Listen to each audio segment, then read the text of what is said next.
माँ को हत्या कला कोड़ांगार पुओ सामान्य किछि टंका पई जीवन हारिले माँ ठेंगा साहाय्य घोषारी घोषारी बाड़ाइला निज जन्म कला पुओ एमिति हत्याकांड घटाइला जे घर सारा रक्ताक्त करिदेला।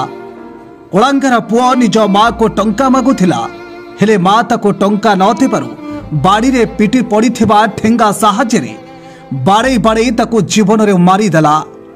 से आज्ञा मोर माँ को पैसा मागुला मोर माँ बुढ़ी लोकटा कौट पैसा आनब से पुणी मोर माँ मना कर मोर पैसा नाई नाई बोलूला पुणी से पैसा नाई देबू कहीकिना बाड़ी गोटे बाड़ी गोटे भांगिकिना आनला मारी मारी मरईदेला।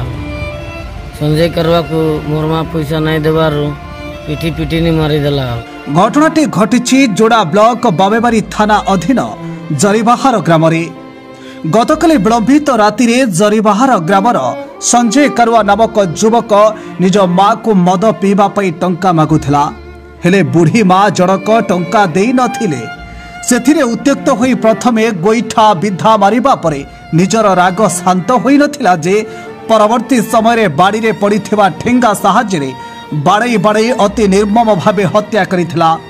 सेई घर फास्ट ढुकैकिना मारिछन तापर आगे बोलट पोलट सब कबाट गारे लागिछि सब लागिछि तापर मेन हला सर तार दुईटा पुओ ताके इना तक नाइ पचारन तार बहू भी थाके नाइ पचारे हमर घर समस्त मोर माके बहुत हैरान करिछन। कड़ोसी मते बामेबारी थाना अधिकारी खबर पाई हत्याकारी संजय कारुआ को गिरफ्त करिबारे सफल होइथिले।